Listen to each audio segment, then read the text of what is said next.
В Алматы прошла пресс-конференция по делу об убийстве в Актау 42-летнего Жандоса Утемуратова.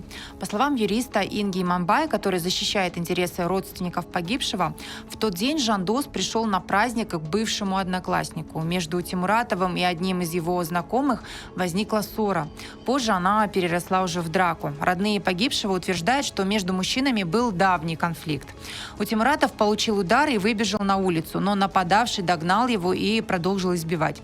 По словам потерпевшей стороны, в результате драки мужчина получил тяжелую травму головы и потерял сознание. Несколько человек были свидетелями избиения, однако никто из них не вызвал скорую помощь. Вместо этого они перенесли Утемуратова к колодцу и смыли с его лица кровь. Там же мужчину и оставили лежать. Остальные гости праздника продолжали веселиться, как ни в чем не бывало. Лишь через несколько часов нападавший обнаружил, что Утемуратов умер. Он вместе с женой и детьми положил тело в багажник машины и отвез его к брату погибшего.